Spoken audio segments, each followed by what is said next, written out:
So Greene's critique in 1955 with this novel of American anti-communism abroad, of its policy of anti-communism, of its willingness or readiness to employ violence to achieve these particular ends, stung and still resonates. But I don't want to take it necessarily as universal literary opinion of what it was like or Americans were like going to war. And I want to keep Graham Greene in mind, but briefly turn to Tim O'Brien and look at another moment where an American is wrestling with becoming involved in the Vietnam War. This is from a very different work. The excerpt here is from the short story. The full short story is on the PDF file that went out called On the Rainy River. It's from a collection of stories called The Things They Carry. And Tim O'Brien, a Vietnam War veteran and author, is a particularly a well-regarded collection of short stories that are occasionally, invitingly, loosely autobiographical in some cases. There's a real pull to try to read these stories as O'Brien's own experiences. We'll try to resist that a little bit, but he invites these connections. This particular story centers on a character who's just graduated from Macalester College, as Tim O'Brien did, who's received his draft notice. And the first couple of pages I've excerpted for you, he's wrestling with receiving his draft notice. He then takes off for a week, goes up to a small fishing lodge on the lake near the border with Canada. And he spends a good 6 days trying to decide if he's going to go to Canada, and talking, working, thinking about this process. And the second excerpt in this, because you'll note the gap, he decides, or he makes his choice. And it's not an easy choice. And so let's take a couple of minutes, look through Tim O'Brien's vision of the American going into war. What's this American like? What's he like? Our narrator. I think he thinks highly of himself, that he would be the kind of man who would be able to resist. And so he wrangles. That's, of course, what he's wrangling with there. And he then has to bear the burden of feeling he's really a coward because he couldn't do it.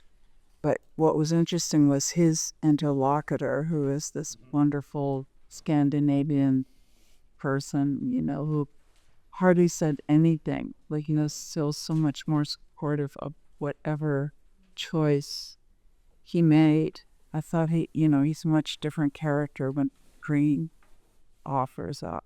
And just the fact that also that the O'Brien character couldn't, when he thought about all of his family and the kinds of, in effect, shame that he carried, he didn't carry out his unwanted duties, was a very different kind of person than Pyle was. Maybe not different, but he made different choices, And that was something he carried, and because he carries that through some of the other stories too, it keeps coming back, the fact that he started it with saying it was something that had to put anybody smell what to tell, It's a good art story. Yes, I'm going to tell you, reader. This is the first time. This is a confession. We're immediately brought in. Like he's never shared this with anyone but us. Yes. For the first time.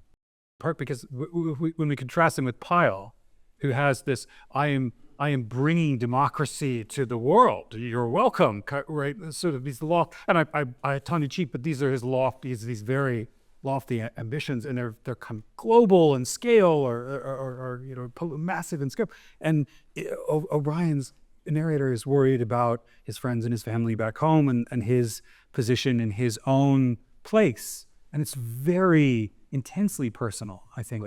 Pyle was there as a intelligence person, right? Yes, that's very different from being a grunt. Oh, sure. This is the right in Graham Greene's novel. It's sort of is always hinted at. He's there officially as part of the the economic mission. Yeah, right. But he's supplying plastic explosives to people.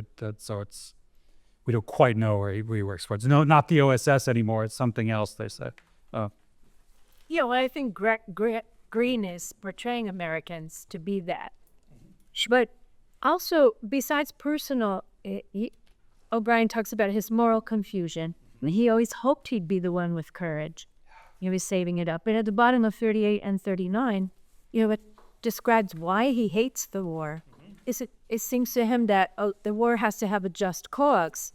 And then the next sentence, you can't fix your mistakes once people are dead. You can't make them so to kill, it has to be done in the war has to be waged in the justice and imperative of its cause. So that's the moral, he calls it confusion that he's coming from. Greene has a moral dilemma, Bucky has moral confusion. I think we also, in hindsight, those who weren't living through that time.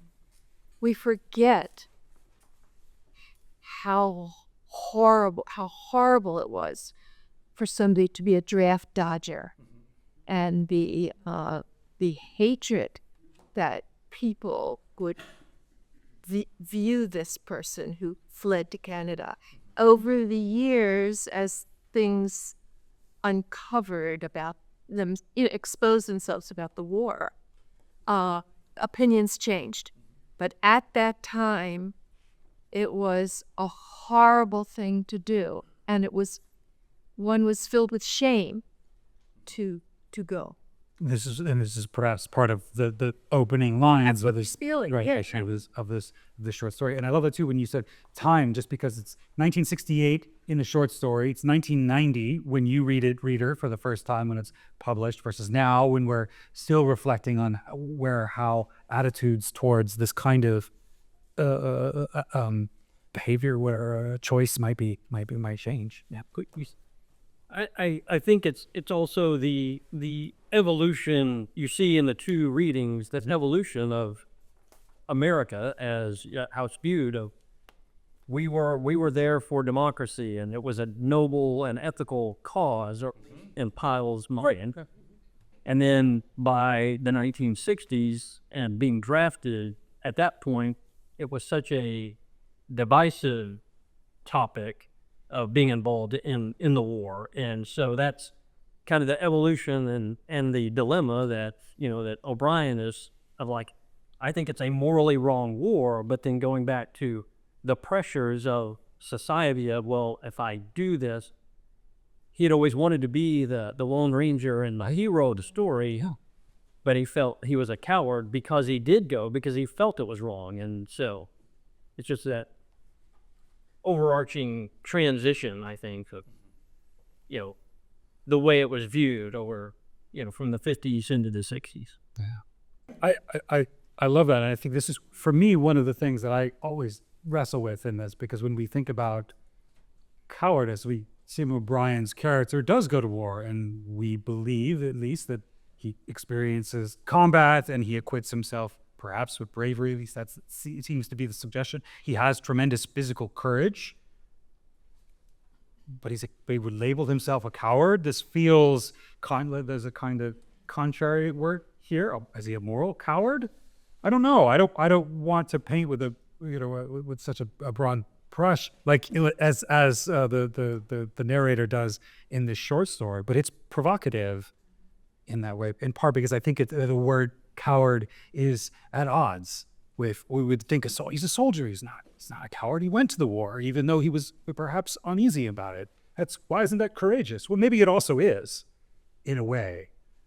But then it's all, and it can be, and part of what I love about Tim O'Brien's short stories is that often it is a both and rather than an either or. I remember the feeling from that time that there is no right answer, that yes, you can protest to stay home and let your friends go over and die and kill in the war, or you can go. And neither one of them is a right answer. And then it goes back to what he's saying, the war is unjust, so how can there be a right answer about fighting or not fighting in it? That was the feeling I had at that time. Right. Yep. Philosophers describe this tension as the jus ad bellum, jus in bello dilemma, the ethical responsibilities of nations going to war, and then the ethical responsibilities of participants in war. And that's what he's wrestling with here, right? That as a draftee, he doesn't have the kind of national responsibility, and yet he feels it. He feels compelled to do it, but it's sort of above, not to say above his pay grade, right? He's a moral person, he's a thinking person, but this is what he's wrestling with. He's wrestling with the big questions, and its complications, and sometimes seeming absurdities. Yeah. Yeah.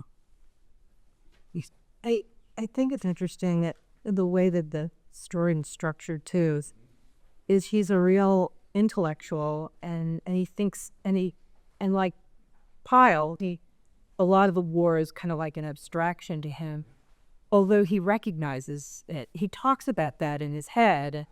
And so at the very beginning, he's kind of wrestling with all of these thoughts in his head. And the clearer his decision becomes, the more physical he begins to react to his decisions. Yeah. And at the end, he can't control. He's sobbing. He can't control his crying. He can't talk. He starts to throw up. And so he's so much in his head. And he meets this guy who doesn't really even discuss anything with him. So it kind of stays in his head. But he comes to a conclusion. And when he kind of gets to where he's going, it becomes very physical to him. I thought that was very interesting. I like too the early part of your comment where he is so seemingly aware of maybe the limit of his own knowledge too, right? That he's a kind of unlike Pyle, who is a bit of a know-it-all, right? I mean, in Graham Greene's novel, that O'Brien's narrator is more circumspect in that way. I think that makes him relatable. The old man who runs the lodge that he meets, if you didn't have time to read the whole story, you get the sense from O'Brien's narrator that he immediately kind of clocks him for what he is when he shows up at the lodge and just gives him this space for almost a week and then rows him out to within 20 yards of the border and then just sits and gives him this choice. That's like the great, yeah.